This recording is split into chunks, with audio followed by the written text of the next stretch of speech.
والصلاة والسلام على من لا نبي بعده.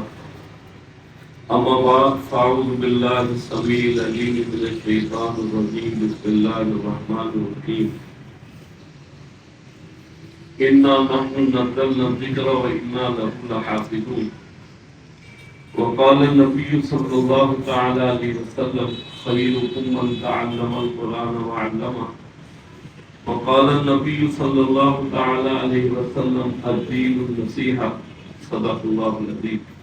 حضور اقدس صلی اللہ علیہ وسلم کے ذات اقدس پر محبت سے درود پاک پڑھیں. اللہم صلی علی محمد وعلی آل محمد کما صلیت علی ابراہیم وعلی آل ابراہیم انک حمید مجید.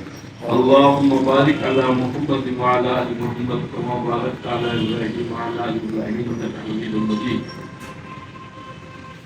کیوں نہ ہو معزز اسلام تمام دینوں میں، کیوں نہ ہو معزز اسلام تمام دینوں میں، وہاں مذہب کتابوں میں، یہاں قرآن تینوں میں. اللہ رب العزت کا محض فضل سے اللہ نے یہ توفیق عطا فرمائی کہ آپ حضرات نے 6 دن میں اللہ کا پورا قرآن سنا. جہاں لائق مبارکباد ہمارے قاضی صاحب جنہوں نے پورا قرآن کریم سورہ فاتحہ سے سورہ والناس تک تراویح میں سنایا، یہ نہ ان کی طاقت سے ہوا نہ آپ کی محنت سے ہوا، یہ اللہ کے فضل سے ہوا. اللہ یہ فضل اپنا میرے اور آپ کے ساتھ شامل حال رکھے. دیکھیے بہت سارے لوگ ہیں جو مختلف عوارض اور امراض کا شکار ہیں. بہت سارے لوگ ہیں جنہیں یہ احساس ہی نہیں کہ قرآن کریم کتنی بڑی دولت ہے. آپ دیکھیں کہ صبح سے شام تک صرف اس بحث میں لگے رہتے ہیں کہ آج پڑھنی ہے یا 20، تراویح سنت ہے یا غیر سنت، تراویح ہوئی بھی ہے یا نہیں ہوئی.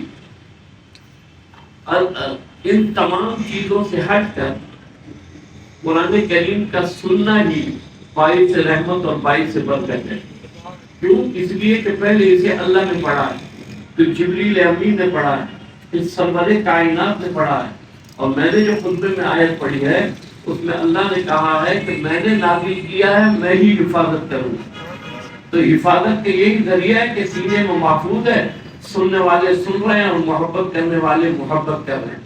کوئی 8 ہیں یا 10 20، سنت ہے یا نہیں سنت، لیکن قرآن کریم اگر یہ گھڑیاں، یہ لمحات، یہ ساتیں جو ہمیں اللہ میسر فرما رہا ہے اور قرآن کریم کا سننا ہمیں میسر ہو رہا ہے، تو ایک حرف پر 10 نیکیاں ہیں. خود اللہ کے نبی آپ صلی اللہ علیہ وسلم کی حدیث ہے کہ الف لام میم یہ 3 حرف ہیں اور 3 حرف اور 30 نیکیاں.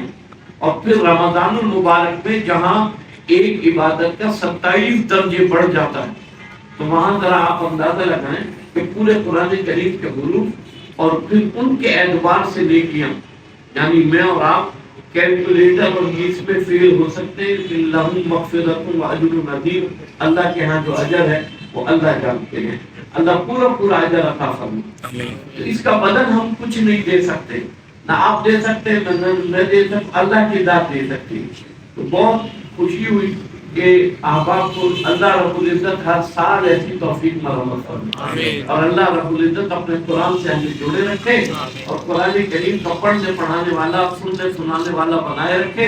کیونکہ اللہ کے نبی کی زبان سچی ہے نہیں ہے، یہ کائنات جھوٹی ہو سکتی ہے، آقا کی زبان اب تک جھوٹی نہیں. فرمایا تم میں سب سے بہترین شخص وہ ہے جو قرآن پڑھتا ہے اور قرآن پڑھاتا ہے، جو قرآن پڑھتا ہے اور قرآن پڑھاتا ہے.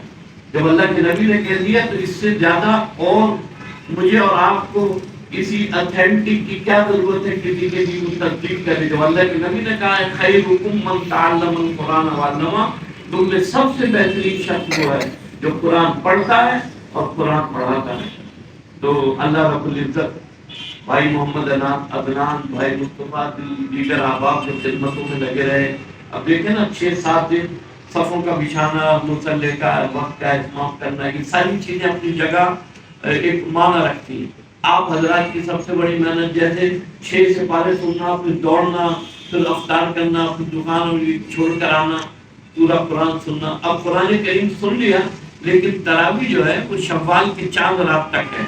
جب تک چاند نظر نہ آ جائے اس وقت تک تراویح پڑھنی ہے، بھلے دیر سے پڑھ لیں بھلے بعد میں پڑھ لیں، تراویح کا وقت جو ہے وہ تہجد کی نماز تک تراویح کا پڑھنے کا وقت ہے، اس وقت تک پڑھ سکتے ہیں۔ تہجد کی قضا تراویح کی قضا اگر نہیں ہوتی، صرف اگر کسی کو پڑھنی ہے اور پڑھنی چاہیے، وہ ضروری ہے، جو روزہ رکھے وہ تراویح پڑھے، تو تراویح جو ہے وہ تہجد کے وقت تک یعنی صبح سحر سے پہلے اس تراویح کو پڑھ لیں۔ اللہ رب العزت ہمارا جمع ہونا اپنے بارگاہ میں قبول فرمائے۔